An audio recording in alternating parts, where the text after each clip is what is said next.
Welcome. Welcome to my food forest. All right, today what we're going to talk about, building, creating a food forest on a slope.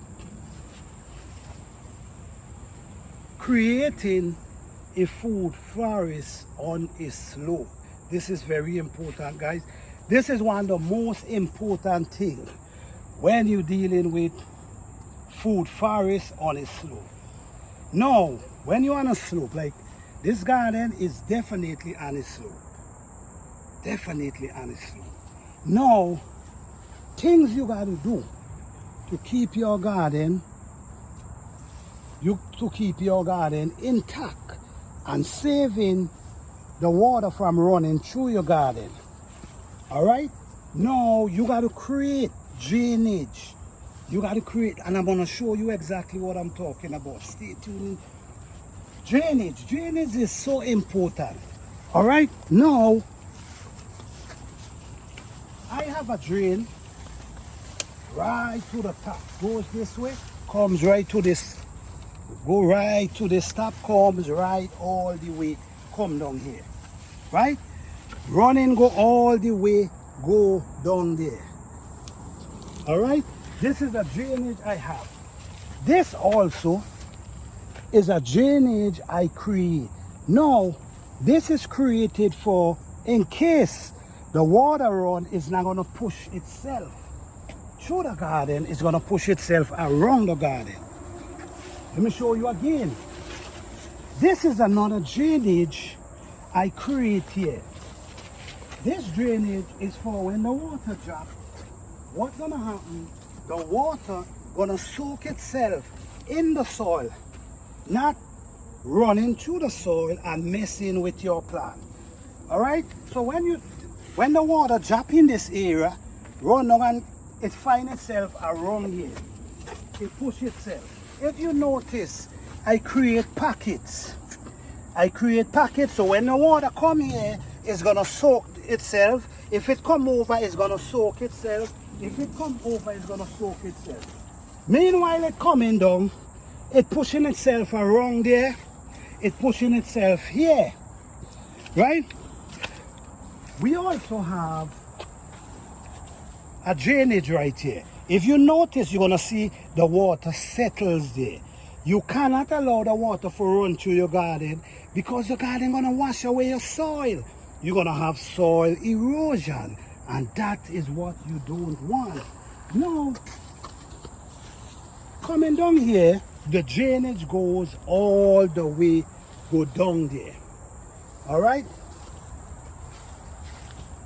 So it's important to create drainage, to create pockets to hold the water. We also have a drain running through the raised bed going down there and the pumpkin patch. We also have a drainage go down to the bottom. So now what we're doing, we eliminating the water from run through our garden. We create drainage to take it away from our garden. So we have a drainage going over down there, which I'm going to show you.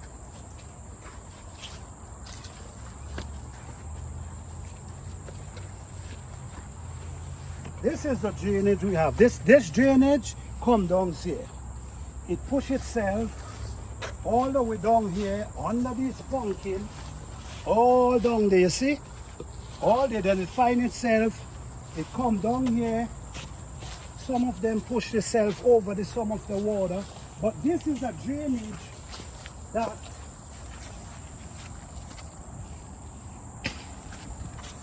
takes the water down to the bottom.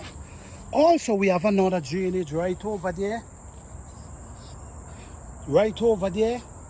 and all this water comes down and find itself to the bottom. Down to the bottom here, a lot of water come down to this side. Now, what I've done down here, I've planted a lot of stone. To the bottom here, I've planted a lot of stone down in this area here. Why did I plant the stone? Let me show you. Come, let me show you. if you notice, you're gonna see me have stone. All these granite stone, I spread them all over this area. Oh, look at my squash tree. Yeah. Right, I spread it all over this area. So what I'm trying to explain to you guys is,